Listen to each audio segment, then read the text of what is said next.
আজিকালি ফেচবুকটো চাবই নোৱাৰি। প্ৰতিদিনে নাৰীৰ ওপৰত হোৱা বিভিন্ন নিৰ্যাতনৰ হাজাৰটা ঘটনা।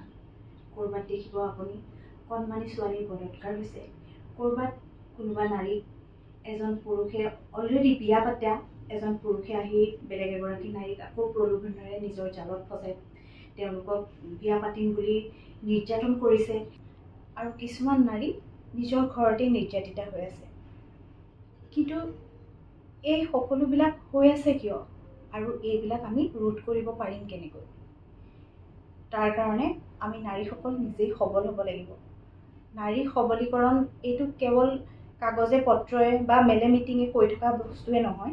এতিয়া আমি এইটো নিজৰ জীৱনত খটুৱাব লাগিব। কথাটো আমি নিজকে স্বাৱলম্বী কৰি তুলিব লাগিব, যাতে কোনো টকা থকা মানুহে আহি আমাক ফুলাই বা আমাক প্ৰলোভন দি ফুচুলাই তেওঁলোকৰ জালত পেলাব নোৱাৰে।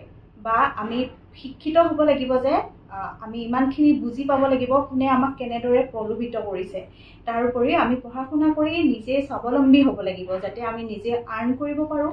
আৰু সেইখিনি আৰ্ণ কৰি আমি নিজৰ ভৰিৰ ওপৰত থিয় দি নিজৰ লগতে আমাৰ পৰিয়ালটোও চলাব পাৰোঁ। সেইখিনি সক্ষমতা আমি নিজৰ মাজতে গঢ়ি তুলিব লাগিব।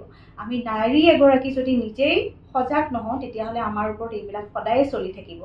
গতিকে মই সকলো নাৰীকে এটাই অনুৰোধ জনাওঁ যে আমি নিজেই শক্তিশালী হ'বলৈ চেষ্টা কৰোঁ, শিক্ষিত হ'বলৈ, প্ৰকৃত অৰ্থত শিক্ষিত হ'বলৈ চেষ্টা কৰোঁ। আৰু আমি আৱেগৰ বশৱৰ্তী নহৈ যাতে বিবেকেৰে চিন্তা কৰোঁ, সেই কথাটো মনত বান্ধি ল'ব লাগিব। তেতিয়াই সঁচা অৰ্থত আমি সবল হ'ম আৰু সমাজত, বৰ্তমান এই সমাজখনত আমি নিজৰ এটা স্থিতি বজাই ৰাখিবলৈ সক্ষম হ'ম আৰু আমাৰ ওপৰত হোৱা নিৰ্যাতনো কমি যাব।